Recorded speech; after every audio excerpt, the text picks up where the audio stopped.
ورحمۃ اللہ وبرکاتہ۔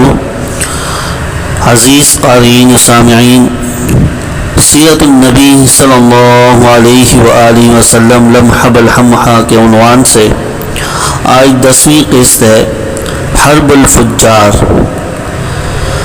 عزیز قارئین و سامعین، عرب میں عرصہ سے لڑائیوں کا سلسلہ جاری تھا۔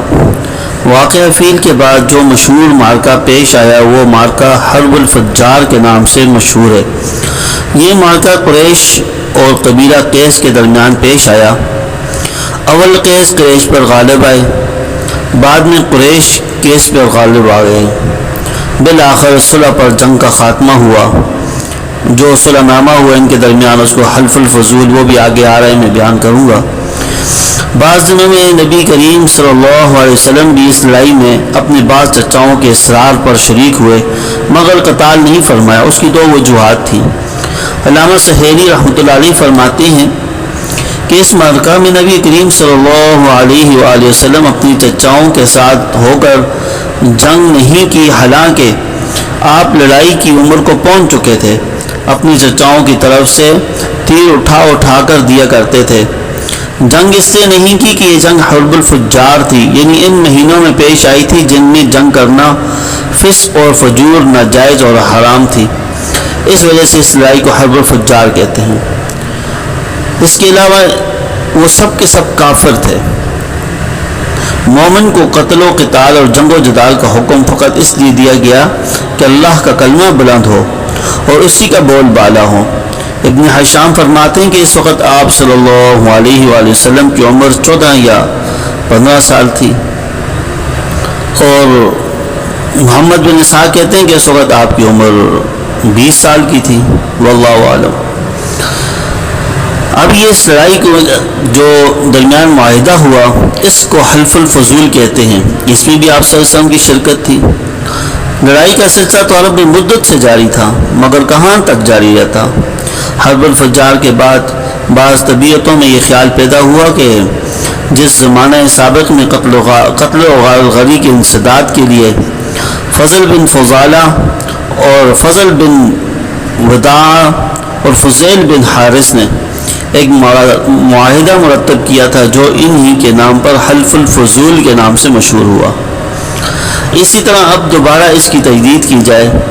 زبیر بن عبد المطلب نے اپنے بعض اشعار میں اس معاہدے کا ذکر کیا ہے، جس میں جیسے وہ کہتے ہیں، فضل بن وداع اور فضل بن فضالہ اور فضیل بن حارث نے سب سے اس امر پر اب عہد اور حلف لیا کہ مکہ میں کوئی ظالم نہیں رہ سکے گا۔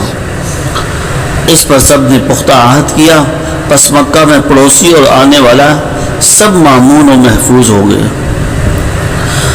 جب شوال میں حرب الفجار کا سلسلہ ختم ہوا تو ذوالقعدہ اور محرم الحرام میں حلف الفضول کا سلسلہ جنبانی شروع ہوئی۔ سب سے پہلے زبیر بن عبد المطلب اس معاہدہ اور حلف کے محرک ہوئے، اور بنو ہاشم اور بنو تمیم عبداللہ بن جزعان کے مکان پر جمع ہوئے۔ عبداللہ بن جزعان بڑے امیر کبیر سردار تھے۔ انہوں نے سب کے لیے کھانا تیار کرایا۔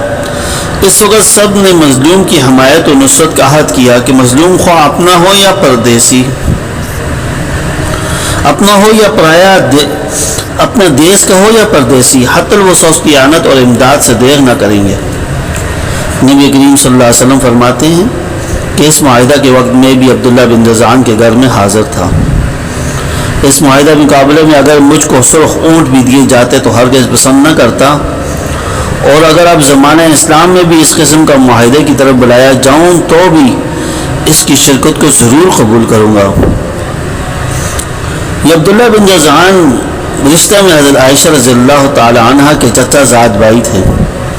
ایک مرتبہ حضرت عائشہ رضی اللہ تعالی عنہ نے رسول اللہ صلی اللہ علیہ وسلم سے عرض کیا کہ یا رسول اللہ، ابن جزعان نہایت مہمان نواز تھا، لوگوں کو کھانا کھلایا کرتا تھا، کیا قیامت کے دن یہ ابن جزعان کو کچھ نفع دے گا؟ آپ صلی اللہ علیہ وسلم نے فرمایا نہیں، اس لیے کہ اس نے یہ نہیں کیا،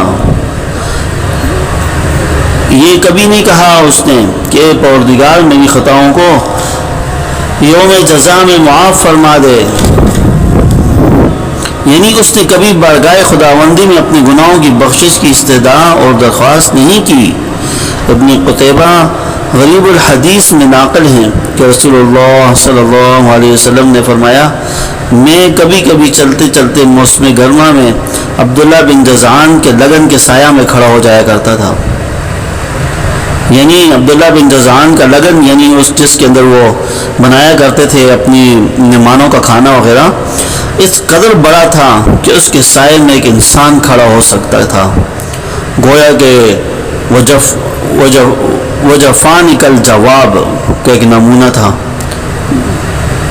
جفان کل جواب سے مراد حضرت سلیمان علیہ السلام کے حکم سے جو جنات پیالے لے کے آیا کرتے تھے، سورہ سبا میں اس کا پورا واقعہ ذکر ہے، ان کو وجفان کہا جاتا تھا، جفان کل جواب۔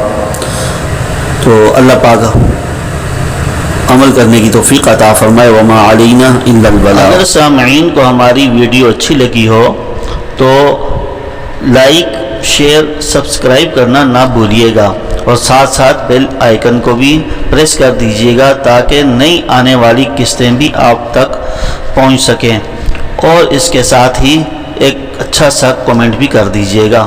جزاک اللہ خیر۔